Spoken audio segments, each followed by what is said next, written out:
Gold, trusted gold buyers. మీరు తాకట్టు పెట్టిన బంగారాన్ని విడిపించి ఈ రోజు ఉన్న మార్కెట్ ధరకు కొనబడను.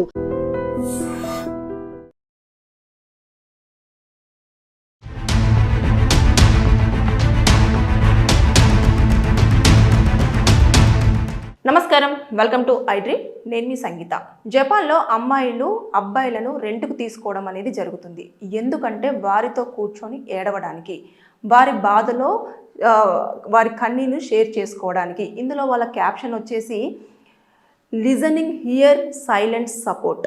అంటే వారు పక్కన కూర్చొని వారు ఏడుస్తున్నప్పుడు టిష్యూలు అందించడం, అదేవిధంగా వారు సాడ్ వీడియోస్ చూస్తున్నప్పుడు వారితో పాటు కూర్చొని ఆ సాడ్ వీడియోస్ అనేది చూడడం, ఇలాంటివన్నీ కూడా. ఎందుకంటే జపాన్లో అమ్మాయిలు ఎక్కువగా వర్క్ ప్రెజర్కి చాలా మానసికంగా ఒత్తిడికి గురవుతూ ఉంటారు, అదేవిధంగా చాలా డిస్టర్బ్ అవుతూ ఉంటారు. ఈ నేపథ్యంలో అమ్మాయిలు అక్కడ ఒక కన్సర్న్, ఒక కేరింగ్ తీసుకునే పర్సన్ కావాలి అని చెప్పేసి అనుకుంటారు. అయితే ఫ్యామిలీ మెంబర్స్తో కొన్ని విషయాలను షేర్ చేసుకోరు, అదేవిధంగా ఫ్రెండ్స్తో కూడా కొన్ని విషయాలను మనం షేర్ చేసుకోలేము. అదేవిధంగా ఎక్కువ ఫ్రెండ్స్ కూడా మనకు ఎక్కువ టైం ఇచ్చే అవకాశాలు ఉండదు. అందుకోసం అని చెప్పేసి జపాన్లో ఇలాంటి ఆన్లైన్లో బుకింగ్స్ అనేవి ఎక్కువగా జరుగుతూ ఉన్నాయి. అందులో దాదాపుగా ఒక 10 నుంచి 15 మంది అబ్బాయిల వరకు కూడా ఇప్పటి వరకు రిజిస్టర్ అయి ఉన్నారు. వాళ్ళందరూ కూడా ఏం చేస్తారంటే, ఒక అమ్మాయి అందులో ఉండే అబ్బాయిని ఒకరిని చూజ్ చేసుకుంటుంది.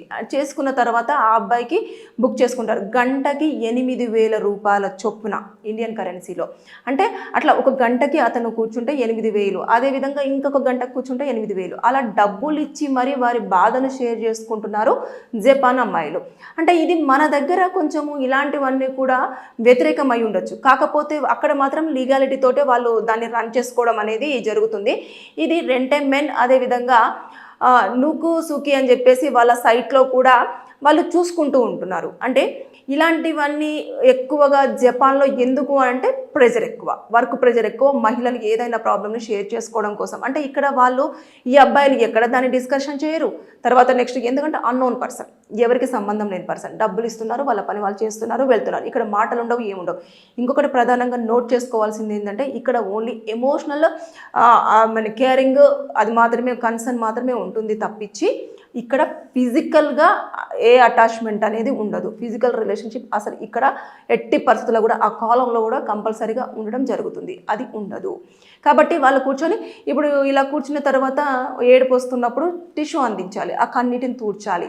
ఇలాంటి దానికోసమే అబ్బాయిలను జపాన్ అమ్మాయిలు ఆన్లైన్లో మరి బుక్ చేసుకుంటున్నారు, గంటకి 8,000 పెట్టి. సో ఇవన్నీ మనకు కరెక్ట్ కాకపోయినా కూడా అక్కడ లీగాలిటీతో నడుస్తున్నాయి కాబట్టి ప్రాబ్లం లేదు. ఇలాంటివన్నీ మార్కెట్లో ఎక్కువగానే వస్తున్నాయి. మీకు ఎవరికైనా సరే లీగల్గా ఎలాంటి ప్రాబ్లమ్స్ ఉన్నా కింద కామెంట్ రూపంలో తెలియచేయండి. నేను దానిపైన వీడియో చేసి మీకు పూర్తి సమాచారం అందించడానికి ప్రయత్నం చేస్తాను. Thank you. And don't forget to subscribe to iDream. And for more videos, please subscribe to iDream. Please subscribe to iDream. Please subscribe iDream. And please subscribe to iDream. For more videos, subscribe to iDream.